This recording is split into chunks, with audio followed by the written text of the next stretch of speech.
Hello, creepy popo. Oh wait, that's not me. Another video of me talking home. That suggestion to do kind of rant video on what bugs me and about driving, especially. What bugs me about driving is everything. Because for those of you that don't know, aside from working on cars, I'm also a process server, meaning I'm downtown in the city quite a bit.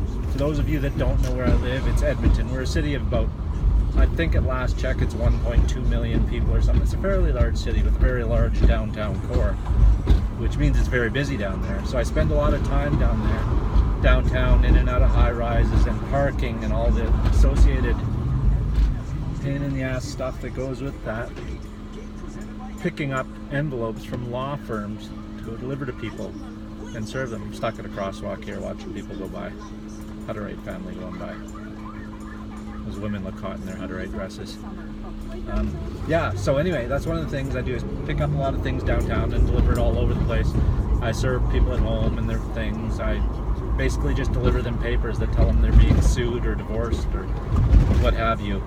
So generally people don't like to see me. But my job involves a lot of driving. Roughly today I did 161.8 kilometers, which is roughly 8,000 miles. And a lot of times parking has been an issue lately. If you can't see right here, I've got a handicap placard because of obviously issues, not just mental issues. So I have a handicap placard so I could park in handicap spots. And up until recently, people with handicap placards could park in any parking meter spot or place that don't have meters. We have those things where they're numbered parking stall and you go up to the machine and put your money in or use your credit card and type in your number stall in there. Kind of eliminates having to carry coins and that type of thing.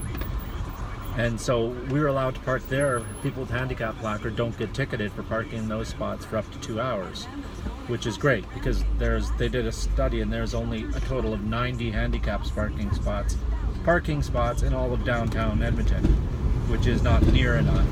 And then you always get the people that aren't handicapped parking in them.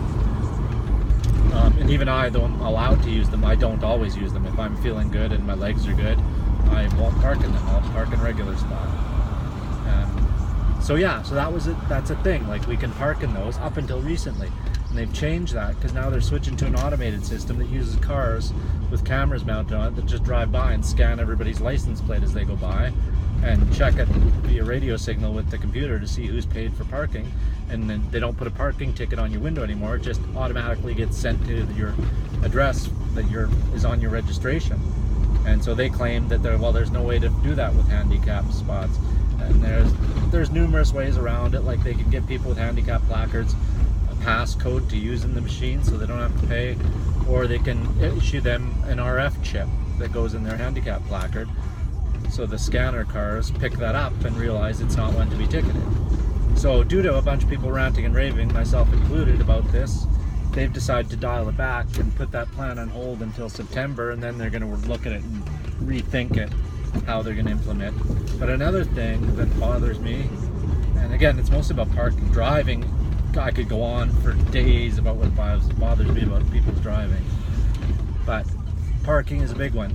And another one is, for those of you guys that have followed me on Instagram, that I've been posting some pictures lately of the police parking. The other day it was a police SUV. Most of the police here drive SUVs because we have winter 6 months or more of the year, so an SUV is very practical here.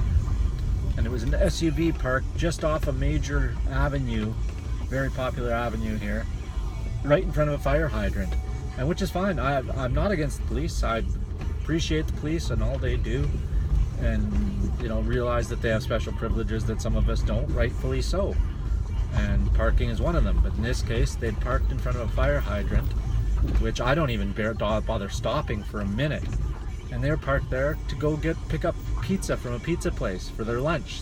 They'd gone in. I saw them go in and saw them come out with slices of pizza. So in my book, that's not okay. That's not cool. There were spots, like if they'd have walked another 20 feet, they would have been able to park legally, but they chose not to. And then today I posted another one. Was it today or yesterday? It was today. There was one parked right downtown on the main avenue downtown, the biggest, busiest street downtown, parked in a no stopping zone completely, like no parking. It's near the end of the block. And they were parked there, and what were they parked in front of? A Starbucks. So I was parked behind them to go pick something up, and I thought I'd wait and see if they were in the Starbucks or if they were off doing business, which is fine. They weren't. They were in Starbucks getting coffee. So that's what's bugging me lately. Yeah. Anyways, what bugs you guys about driving and parking specifically? I mean, I've got all sorts of issues. They just, buildings like office towers, they're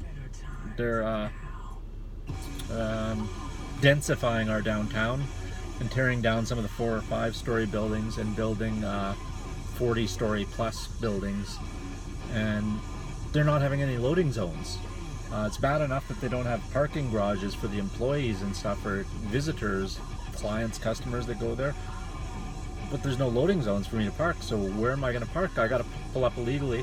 And one of the things I do, and actually it was one of the meter maids, or parking people as they call them, told me, was to just, if your car's remote start, leave your key in the ignition and lock it with the remote start, and tell them you locked your keys in your car, and that's considered a breakdown and they can't ticket you. Or if they do, you can fight it in court, because it's, if your car is broken down, they can't ticket you. You have a certain amount of time to get it out of there. And so that's one thing you can do, is which I'll be having to do in some of these buildings. I'll just stop in the middle of the street, turn on my hazards, and lock my keys in the car.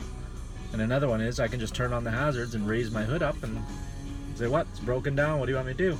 Go do my things, get back in the car, put the hood down, and drive away. And I mean, I hate to block traffic, but these companies, we work on a fee for process serving, and it works out to roughly $1 a minute for our clients. So if I'm waiting and driving around the block looking for 10 minutes to find a parking spot, I've got to charge the client, which is usually a law firm, $10 just for that, on top of the regular delivery, which can often be in the hundreds of dollars. And so they're not happy about that, but we tell them that when they move into these businesses, but they get a cheaper lease because it's a big multi-story building, and I don't know. So in the end, it ends up costing them, and it wastes my time. Instead of doing like 10 services a day, I can only do 5, and I basically get paid per service. So the more time I spend looking for parking, the less money I'm making. I don't know. It's just a shitty thing. Let me know what bugs you guys about driving and parking specifically. I'm sure it's different for the smaller towns and smaller cities, but this is what it is for me. And I said, I spend a lot of time in my car, 160 kilometers today, and I average anywhere between 100 to 200 a day.